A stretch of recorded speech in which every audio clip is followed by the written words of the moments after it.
Learning from Founders, January 2007, forward to Jessica Livingston's Founders at Work. Apparently, sprinters reach their highest speed right out of the blocks and spend the rest of the race slowing down. The winners slow down the least. It's that way with most startups too. The earliest phase is usually the most productive. That's when they have the really big ideas. Imagine what Apple was like when 100% of its employees were either Steve Jobs or Steve Wozniak. The striking thing about this phase is that it's completely different from most people's idea of what business is like. If you looked in people's heads or stock photo collections for images representing business, you'd get images of people dressed up in suits, groups sitting around conference tables looking serious, PowerPoint presentations, people producing thick reports for one another to read. Early-stage startups are the exact opposite of this, and yet they're probably the most productive part of the whole economy. Why the disconnect?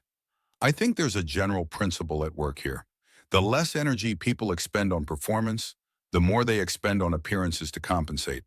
More often than not, the energy they expend on seeming impressive makes their actual performance worse.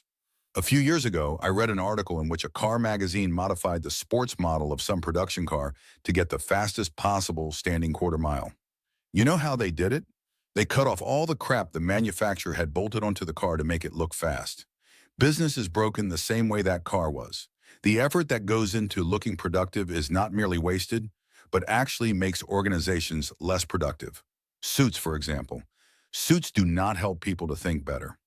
I bet most executives at big companies do their best thinking when they wake up on Sunday morning and go downstairs in their bathrobe to make a cup of coffee. That's when you have ideas. Just imagine what a company would be like if people could think that well at work. People do in startups, at least some of the time. Half the time you're in a panic because your servers are on fire, but the other half you're thinking as deeply as most people only get to sitting alone on a Sunday morning. Ditto for most of the other differences between startups and what passes for productivity in big companies. And yet conventional ideas of professionalism have such an iron grip on our minds that even startup founders are affected by them.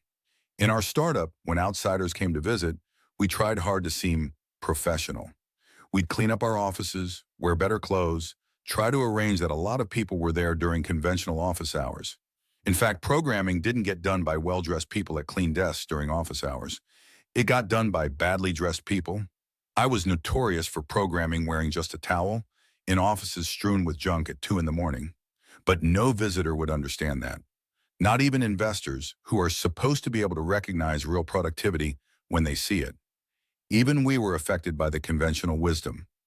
We thought of ourselves as imposters, succeeding despite being totally unprofessional. It was as if we'd created a Formula One car but felt sheepish because it didn't look like a car was supposed to look. In the car world, there are at least some people who know that a high-performance car looks like a Formula One race car, not a sedan with giant rims and a fake spoiler bolted to the trunk. Why not in business?